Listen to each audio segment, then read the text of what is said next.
Hello everyone and welcome back to our channel. আজকে যাচ্ছি গ্যাসের কেওয়াইসি করানোর জন্য। আর এটার জন্য নিয়ে যেতে হবে শুধু এই লাল বইটা। আমার এইচপির গ্যাস, তাই আমি এই লাল বইটা নিয়ে যাচ্ছি। আর হ্যান্ডি হিসাবে আধার কার্ডটাও নিয়ে যাওয়া যেতে পারে। অনেক সময় অনেকের দেখা যাচ্ছে যে আধার লিঙ্ক নেই, তো ওখানে গেলে ওটা অনস্পট করিয়ে দিচ্ছে। এই পুরো প্রসেসটার জন্য কোনো টাকা লাগছে না ইকেওয়াইসি আধার লিঙ্কের জন্য। তবে আমার শুধু এই ইকেওয়াইসি আধার লিঙ্ক না, আমার গ্যাসের নাম ট্রান্সফারও ছিল। এবার এই নাম ট্রান্সফারটার জন্য বেশ কয়েকটা জিনিস লেগেছে এবং সময়ও লেগেছে। তাই আমি যতক্ষণে গ্যাসের অফিসে যাচ্ছি ততক্ষণে চলো তোমরা রিক্যাপে যাও। আর ওখানে এক ভদ্রলোক আছে, উনি এক্সপ্লেন করে দেবেন যে এই নাম ট্রান্সফারের জন্য কী কী লেগেছে। এই গ্যাসের নাম ট্রান্সফারটা করার জন্য লাগবে কটা ডকুমেন্ট আর একটা ফর্ম। এই ফর্মটা খুব ইম্পর্টেন্ট। এটা কিন্তু তুমি অনলাইন কোথা থেকে ডাউনলোড করতে পারবে না। তোমাদের যারা গ্যাসের ডিস্ট্রিবিউটার তাদের কাছে গিয়ে এই ফর্মটা সবার আগে নিয়ে আসবে। এটা থরলি ফিল আপ করবে, একদমই ইজি। এই ডিটেলসগুলো দেওয়া, এগুলো যা যা ভরার কথা সেগুলো ভরবে। এবং তার সাথে লাগবে হচ্ছে গ্যাসের অরিজিনাল কাগজ। এটা খুব ইম্পর্টেন্ট। যদি অরিজিনাল কাগজ না থাকে সেক্ষেত্রে কিন্তু 470 টাকা এক্সট্রা দিতে হবে ডুপ্লিকেট কাগজের জন্য। মানে ওরা ওই 470 টাকা এক্সট্রা নেবে জাস্ট বিকজ তোমার কাছে অরিজিনাল কাগজটা নেই। ওরা একটা ডুপ্লিকেট কাগজ করবে, করে তারপর নামটা ট্রান্সফার করবে। এছাড়া লাগবে হচ্ছে যার নামে ট্রান্সফার হচ্ছে গ্যাসটা তার আধার কার্ড, এবং তার একটা ব্যাংকের পাসবইয়ের, ব্যাংক অ্যাকাউন্টের পাসবইয়ের প্রথম পাতা জেরক্সটা, যেখানে account number, address, everything mention থাকে, সেই প্রথম পাতা জেরক্সটা লাগবে। আর যার নামে এক্সিস্টিং এতদিন ছিল তার কোনো একটা ডিটেল লাগবে, যেরকম তার আধার কার্ডও হতে পারে বা ভোটার কার্ডও হতে পারে। কারো যদি গত কোনো ব্যক্তির থেকে ট্রান্সফার করানো থাকে তাহলে কিন্তু অবশ্যই ডেথ সার্টিফিকেটটাই দেবে, অন্য কোনো ডকুমেন্ট দেওয়ার দরকার নেই, এবং ওটাই মেন। আর এছাড়া নর্মাল ট্রান্সফার হলে আধার কার্ড, ভোটার কার্ড কাজ করে যাবে। যার নাম থেকে ট্রান্সফার হচ্ছে তাকে যাওয়ার কোনো দরকার নেই, কিন্তু যার নামে হচ্ছে তাকেই ওখানে উপস্থিত থাকতে হবে। যে এই পুরো প্রসেসটার জন্য লাগবে হচ্ছে 700 টাকা। যদি অরিজিনাল গ্যাসের কাগজ থাকে এবং এই সব কিছু থাকে তাহলে লাগবে হচ্ছে 700 টাকা। অরিজিনাল গ্যাসের কাগজ না থাকলে 470 টাকা অ্যাড হবে, সেক্ষেত্রে টোটাল লাগবে হচ্ছে 1170 টাকা। এই জিনিসগুলো নিয়ে গ্যাসের অফিসে যাও।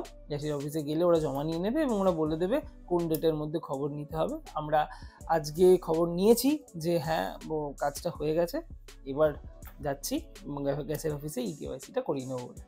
বাড়ির একদম কাছেই আমাদের গ্যাসের এই সেন্টারটা। এটা হচ্ছে তাপতৃষা। যারা মধ্যমগ্রাম চৌমাথা অ্যারাউন্ড থাকো, এই আশেপাশে এরিয়ায়, তাদের অনেকেরই হয়তো এই তাপতৃষা। এটা এই পূর্বালয়ের জাস্ট একটু আগে। আর এই সামান্য লাইন আছে, দেখাও যাচ্ছে। কমপ্লিট পেয়ে গেছি গ্যাসের কাগজ আর ইকেওয়াইসিও ডান। বাড়ি গিয়ে বলছি যে কী কী এখানে প্রসেস হবে। পেয়ে গেছি গ্যাসের কাগজ। খুব স্মুথ ছিল প্রসেসটা, অল্পই একদম লাইন ছিল। আর ওখানে যেহেতু ভিডিও করতে দিল না, তাই জন্য আমি আর করিনি। বাড়িতে এসেই ভাবলাম শেয়ার করব। তো ওখানে যাওয়ার পর যেটা হলো, লাইনে তো আমি দাঁড়ালাম, তারপরেই ভিতরে ঢুকে আমার কনজিউমার নাম্বারটা নিয়ে ওরা ওদের অ্যাপ্লিকেশানে কি একটা চেক করলো, করে বললো হ্যাঁ হয়ে গেছে, কনফার্ম। আর তারপর আধার লিঙ্কটাও চেক করলো। এবার এই আধার লিঙ্কটা অনেক সময় হতে, যেমন আমার তো নতুন কাগজ হয়েছে, হওয়ার পর নাকি 6-7 দিন মিনিমাম লাগছে আধার লিঙ্কটা হতে, বাট আমার সারপ্রাইজিংলি 2 দিনে হয়ে গেছে। তাই ওটা আর এক্সট্রা করে করাতে হয়নি। শুধু ওরা ওদের ফোনের অ্যাপ্লিকেশন থেকে আমার একটা ফটো তুললো, মানে 2-3টে ছবি তুললো, ওটা এই ফটো ভেরিফিকেশনের জন্য। এবং ওটা ওখানে দেখালো যে ভেরিফাইড, আমি দেখলাম। কিন্তু মাঝে ওরা আমায় জিজ্ঞাসাও করলো যে লক করা নেই তো। যে আমার আধারটা লক করা নেই, কিন্তু অনেকেই আধার লক করে রাখে ওই ফ্রডুলেন্টের এটা থেকে বাঁচার জন্য, which is good in a way. কিন্তু যদি তোমাদের সেটা থাকে, অবশ্যই এই কাজটা করতে যাওয়ার আগে আনলক করে যাও। আবার এসে তো লক করেই দিতে পারবে। লক থাকলে কিন্তু এটা হবে না, প্রথম পয়েন্ট। সেকেন্ড হচ্ছে, ওটা হয়ে যাওয়ার পর এই পাসবইটা কিন্তু চেঞ্জ হয়নি। এই পাসবইতেই, মানে যতদিন এই পাসবইটা শেষ হচ্ছে ততদিন এটাতেই চলবে। তারপর নতুন পাসবই যখন আসবে তখন ওখানে আমার নাম স্বর্ণাক্ষরে লেখা থাকবে। তো ওটা হয়ে যাওয়ার পর এইরকম একটা কেওয়াইসি ডান স্ট্যাম্প মেরে দেবে ওরা। মানে যদি তোমাদের শুধু কেওয়াইসি ডানের কেওয়াইসি করানোর থাকে তাহলে তোমরা এই কাজটুকু করে চলে আসবে। এটার জন্য কোনো পয়সাই লাগছে না, আমি গিয়ে দেখে নিলাম, কনফার্ম কোনো পয়সা লাগবে না। তবে হ্যাঁ, আমার যেহেতু নাম চেঞ্জ হয়েছে এবং তার কাগজ নেওয়ার ছিল, আমি পাশের কাউন্টারটায় গেলাম, ওখানে উনি বার করে দিলেন। আর 2 মিনিট মতো লাগলো। আর অবশ্যই কাগজটা যখন নেবে, হলুদ কাগজটা, গ্যাসের মেইন কাগজটা, নাম আর ডিটেল যা যা আছে ওখানে দাঁড়িয়ে চেক করে নিও, তাহলে কিন্তু সঙ্গে সঙ্গে রেকটিফাই করার জন্য দিয়ে দেওয়া যেতে পারে। হিউম্যান এরার্স হতেই পারে, তো ওটা অবশ্যই চেক করে তবে কিন্তু ওখান থেকে এসো। এই ছিল এই প্রসেস, খুবই ইজি ছিল। আমি এর আগে একবার ওই জানুয়ারি মাসে, মানে ডিসেম্বরের শেষ জানুয়ারি মাস যখন শুরু হয়েছে কাজটা, তখন চেষ্টা করেছিলাম করার, কিন্তু তখন প্রচণ্ড ভিড় হচ্ছিল বলে ভুলে গেছিলাম।